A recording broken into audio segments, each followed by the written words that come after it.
très chers internautes, Bandeko Balandi. C'est Congo Breaking News. Congo Nabiso. Tozongi Bongo Bomo Mesano. Très chers internautes, bienvenue dans notre actualité de ce jour. C'est Congo News. Premièrement, je dis merci à l'Éternel Dieu Tout-Puissant de nous réunir encore à ce jour pour notre actualité de ce soir, très chers internautes. Bandeko Balandi, Biswa Watomesana Bongo Koloba, si tu ne t'occupes pas de la politique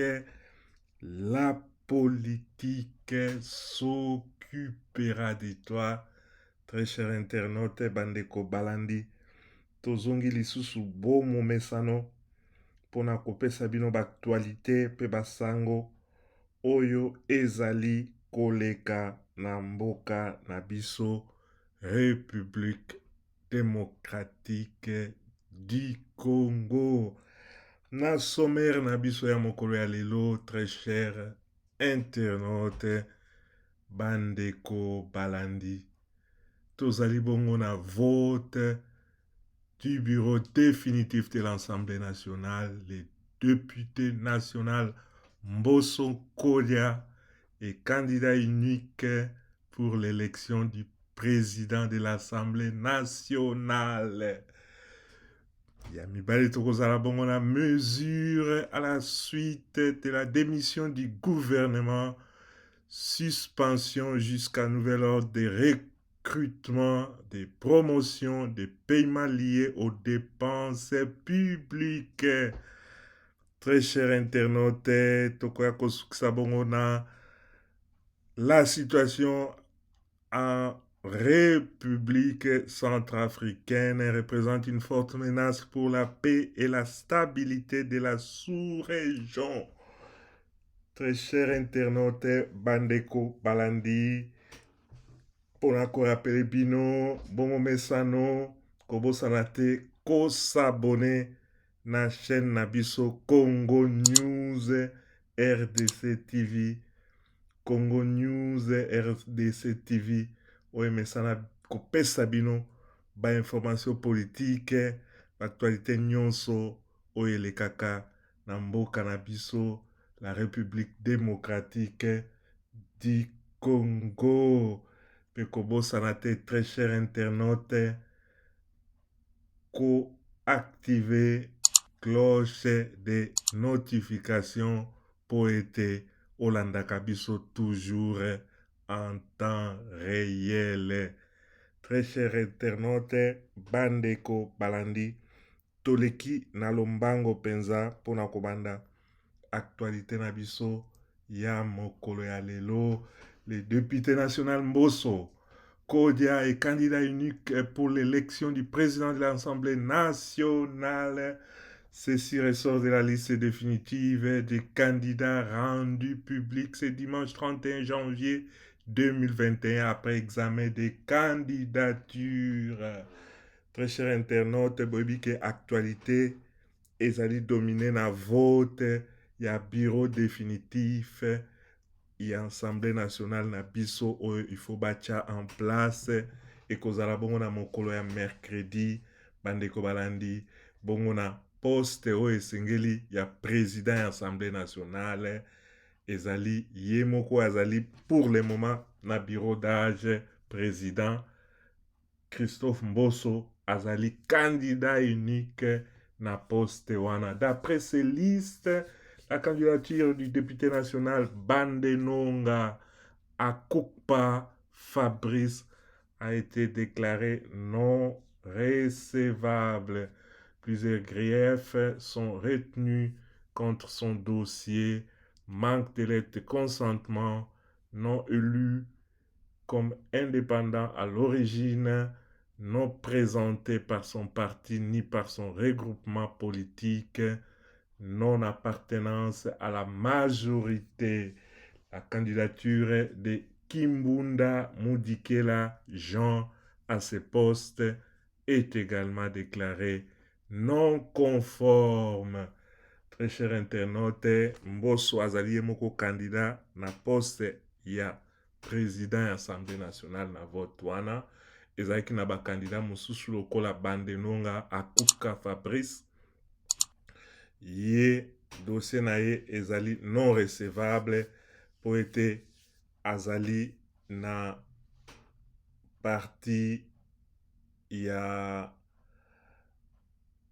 oyo ezali kati na union sacrée et puis soki apesi candidature akoki kopesa candidature comme indépendante il faut parti na ye pe epesa ndingisa ete po ete ye azala candidat lokola bakokisi bacondition nyonso wana te mpona kozala bacandidat validé donc invalidé bango po bakokisi bacondition te.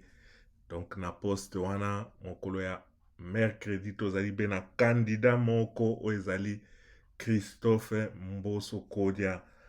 Le député national Jean-Marc Kabound va compétir seul au poste de premier vice-président de l'Assemblée nationale. Il en est de même pour Banyezise Mukuza Muhini Vital au poste de deuxième vice-président. Très cher internaute, na poste oyo elandi ya premier vice-président tokozala bongo mpe kaka na candidat moko ye moko oyo ezali Jean-Marc Kabound oyo azali président ya lingomba ya parti ya UDPS akozala ye moko comme candidat unique elongo pe na poste oyo ekolanda ya deuxième vice-président ekozala pe kaka na candidat moko unique oyo ezali na nkombo ya Banyezize Mukuza Muhini Vital. Bongo tozali kuna eliki yake nyonso ekoleka malamu na mokolo ya mercredi. La candidature de Kiluba Longo Justin au poste de premier vice-président a été écartée après examen des dossiers. Il lui est reproché les défauts de la lettre de consentement de son regroupement, mais aussi un non-élu comme indépendant à l'origine. Alors, très cher internaute, bandeko balandi, condition, candidat mususu bazalaki me remplir condition te, condition oyo bazali kosenga po ete ozala candidat na vote wana ezali bongo pe na candidat mususu azalaki na nkombo ya Kiluba Longo Justin ye pe apostulaki na poste ya premier vice-président mais dossier na ye ezalaki écarté po ete remplir condition te lokola parti na ye bien lingomba na ye epesi lettre te mpona koappuye candidature na ye et puis akoki kopesa candidature te comme indépendant au moment où azali na parti na ye donc ezali bacondition oyo batie na kati po ete okoka kozala lokola remplir yango te dossier na ye ezalaki écarté. Tolandi lisu na poste mususu très cher internaute d'après les listes rendues publiques ce dimanche 31 janvier 2021, les députés nationaux Joly Esengekeli Jacques et Kokonyangi Joseph ont vu leur candidature écartée au poste de rapporteur de l'Assemblée nationale. Il est reproché au premier les défauts de la lettre de consentement de son parti ou regroupement non élu comme indépendant à l'origine. Pour le second, défaut de consentement de son parti ou regroupement non élu comme indépendant à l'origine. Et enfin, non-appartenance de son parti à la majorité. Par conséquent, le député national Lembi Liboula Joseph du mouvement de libération du Congo de l'Union sacrée reste le seul candidat au poste de rapporteur de l'Assemblée nationale. Bandeko balandi très cher internaute na poste oyo elandi ya rapporteur ezali bongo na bakandidat mibale lokola Joly Esengekeli Jacques Pe na Koko Nyangi Joseph bango bamonaki bongo pe na dossier na bango ezalaki écarté po ete baremplir pe bacondition te mpona kozala bakandidat. Lettre ya consentement ya baparti na bango ezangaki, bakoki kopesa candidature te comme baindépendant au moment où baza na baparti na bango. Très cher internaute bandeko balandi, na poste ya rapporteur ezali bongo pe na candidat unique oyo atikali wana ezali bongo député national Lembi Libula Joseph oyo ya MLC. Toleki na lombango très cher internaute kaka na cadre ya vote ya bureau définitif ya Assemblée nationale oyo kozala bongo na mokolo ya mercredi le 3 au poste de rapporteur adjoint. Après examen des dossiers, 2 candidatures sont retenues. D'après la liste définitive rendue publique dimanche 31 janvier 2021, il s'agit de Shiso Kongolo Hyacinthe et Chomba Tundu Colette.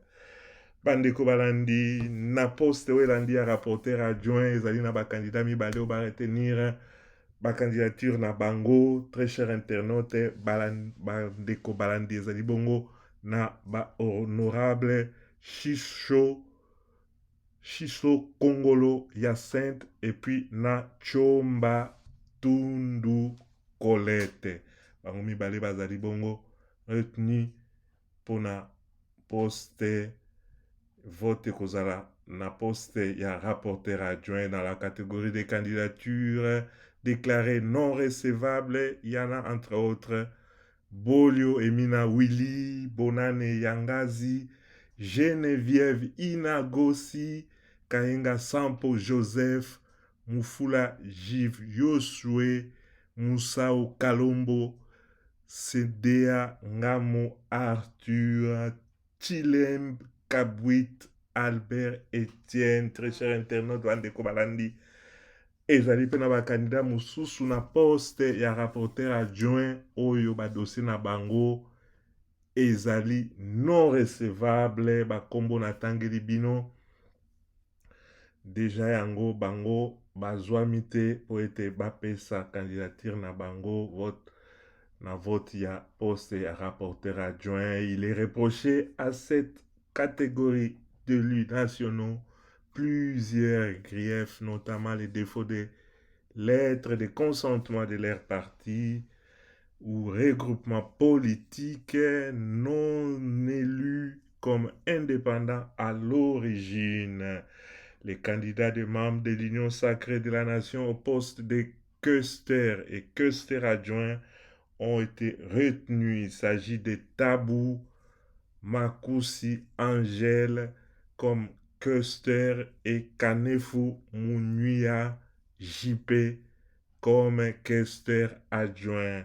Les rapporteurs du bureau d'âge de l'Assemblée nationale l'ont annoncé ce dimanche 31 janvier 2021. Bandeko balandi na poste ya quaesteur pe ya quaesteur adjoint ezali bongo na bakombo mibale oyo ezali retenu. Ezali na honorable Tabu Makusi Angèle pe na poste ya quaesteur et puis ezali na Kanefu honorable Kanefu Munuya JP comme quaesteur adjoint. Au poste de quaesteur, les candidats des députés nationaux Kansuka Wabanza Mathieu, Mwinga Nelly et Boulambo Jean-Marie ont été rejetés. Il en est de même pour Anyobangira Safari, Kabwika Mastaki Kuliva Prosper, Mukunji Nyembo Kaumba, Namasia Aminata, Pembe Luemba Tatania au poste de quaesteur. Donc bakombo na tangi na suke ezali bongo ba oyo pe ba dossier na bango et se retrouver rejeté.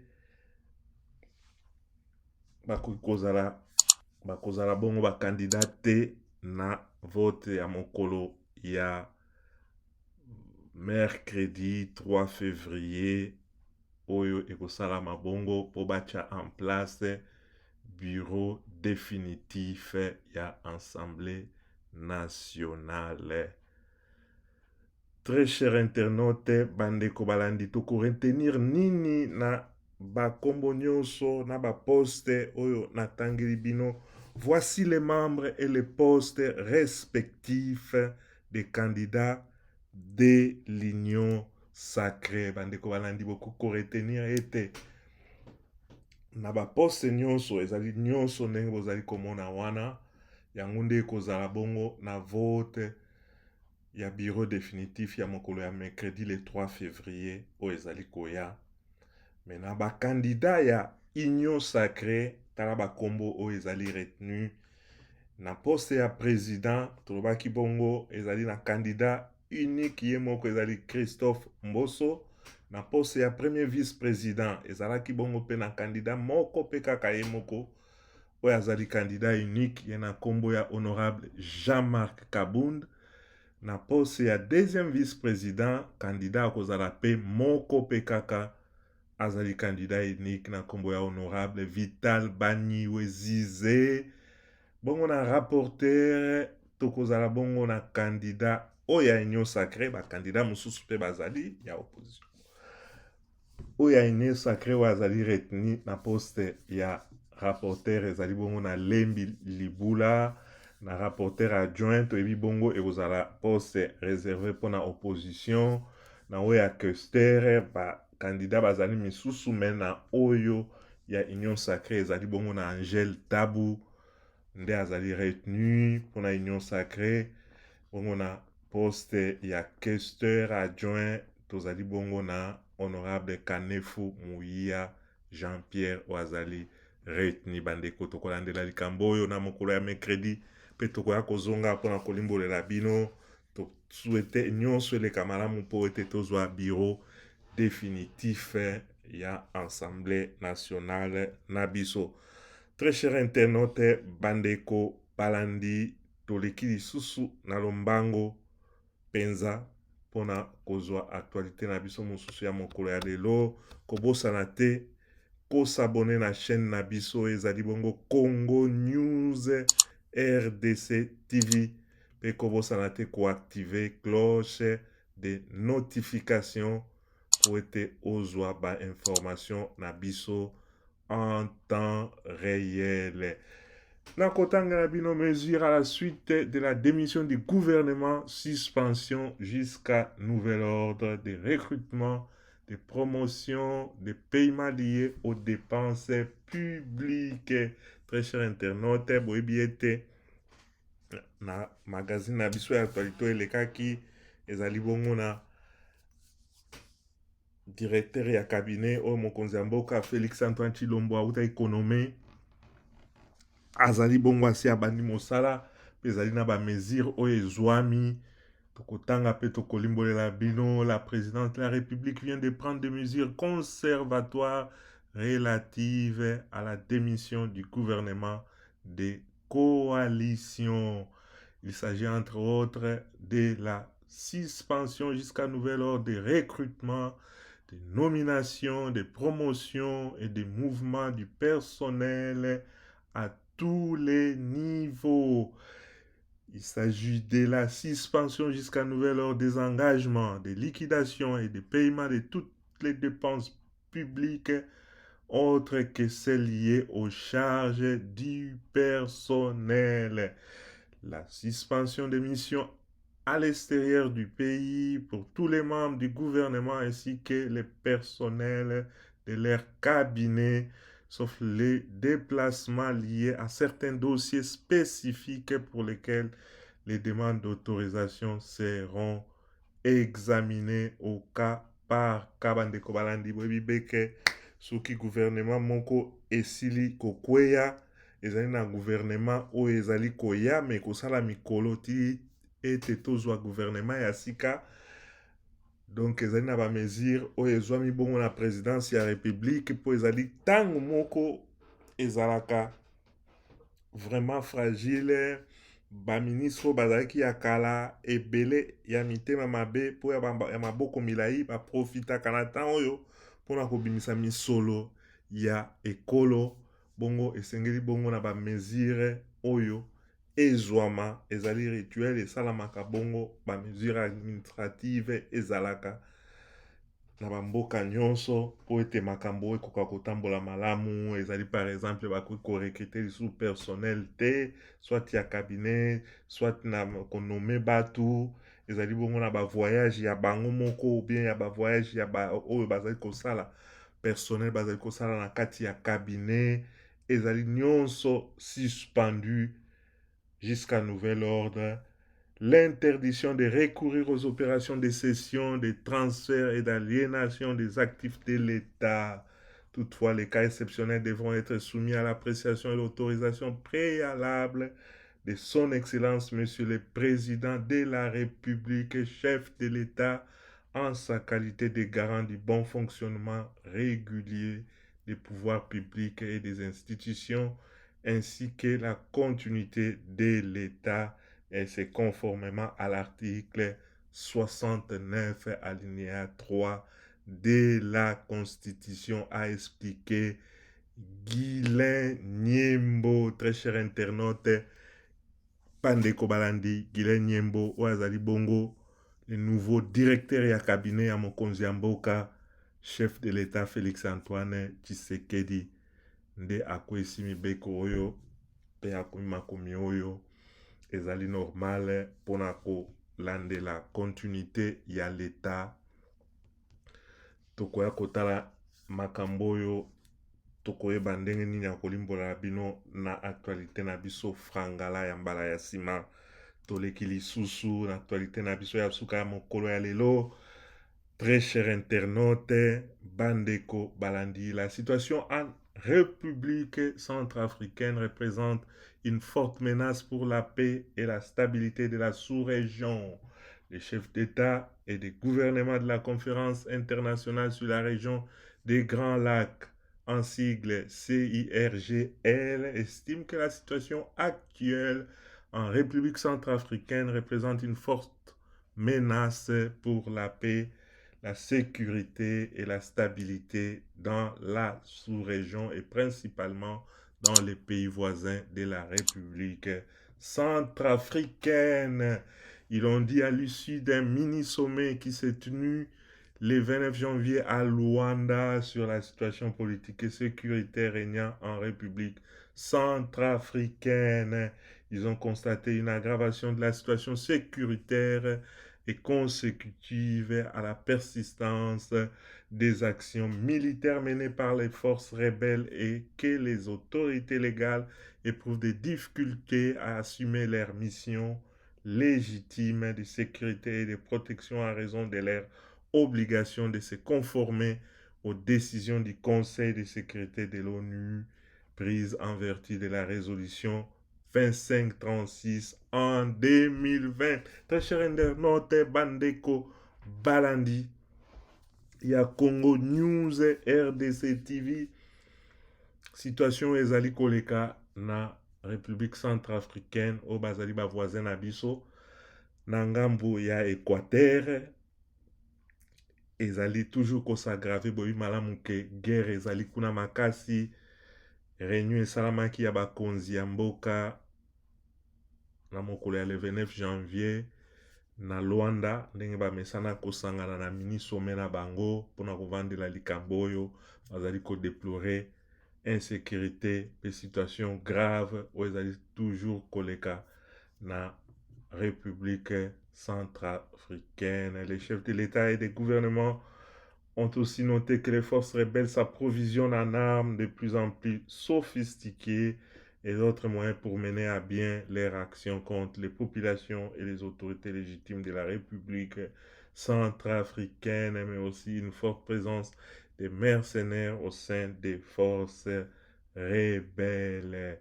Très cher internaute, bazali susko déploré na bosangani na bango basalaki na Luanda na mini sommet ke barebele bazali kosomba manduki oyo ezali sophistiqué yango nde ezali koservir bango mpo ete babomaka population mpe baautorité mingi ya république centrafricaine bakomi na suka na likambo mpo guerre ezali bekoya makasi se makasi. Ils appellent les forces rebelles à observer un cessez-le-feu unilatéral et immédiat, à se désengager de l'encerclement des Bangui et rentrer à leur position initiale et à dégager immédiatement les corridors Douala-Bangui pour permettre la libre circulation des personnes et biens. Bazali kosenga bongo na ba rebelle batika manduki na bango basala cessez-le-feu et puis barekile balongwa na esika bazali koencercler capitale ya Bangui et puis batika espace batika guerre basese le feu mpo ete circulation zonga ya batu pe ya babien ezonga malamu. Le chef de l'État et le gouvernement condamnent les exactions et les assassinats commis sur les personnes civiles, humanitaires et casques bleus des Nations Unies et demandent que la justice soit rendue. Pour rappel, les conflits post-électoraux en Centrafrique a entraîné le déplacement de plusieurs milliers de personnes dans les pays voisins, dont un grand nombre de réfugiés dans le sud Ubangui en République démocratique du Congo, dont les HGR parlent de 92 000 réfugiés centrafricains qui sont arrivés dans cette partie du pays. Bandeko balandi yomoni bitumba o ezali kuna na Centrafrique ezali bongo bazali kosinale biso na ba réfugié o batu oyo bazali kokima bitumba po ete bakufa te bakoti bongo ebele na ngambo ya sud du Bangui oyo ezali na Équateur kuna bazali kosinale biso ezali na ba réfugiés 92 000 réfugiés oyo bakoti pe bazali na kati ya mboka na biso République démocratique du Congo. Ba chef de l'État bazali ko condamner ba exaction ko boma pe ba assassinat o basali na batu pe na ba casque bleu ya Nations Unies pe mingi bakufi bongo ezali kosenga bongo ya kotika manduki pe ko cesser le feu na likambo oyo tozali kosenga ete milimo ya bagere oyo euti na Rwanda po ezali na basoda ya Rwanda pe oyo batindi kuna bakende bunda bitumba ezali malamu te. Ndoki oyo azali kokotisa désordre toujours na sous-région ya Grand Lac. Ndoki oyo na nkombo ya Kagame mosala na ebe makila be bitumba bagere mpona koboma bato asali yango na Congo pe azali kokontinue kosala yango na bamboka mosusu ezali malamu mpenza te. Nzambe apesa etumbu na bato balingi kimia te. Tokoya kolandela likambo oyo mpe tokolimbolela bino na magazine na biso oyo kolanda na mokolo ya nsima.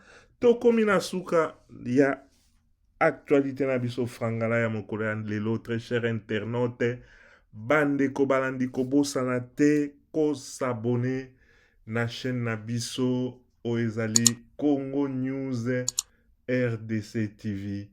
Congo News RDC TV oyo epesaka bino ba actualité toujours à temps pe kobosana te koactiver cloche de notification po ete ozwaka ba information pe ba actualité na biso toujours en temps réel. Très cher internaute bandeko balandi tokomi na suka ya mokolo ya lelo natondi bino botondi napesi bino merci mingi na ndenge bozalaki ebele mpona kolanda magazine na biso frangala oyo tomesana kopesa na français mpe na lingala.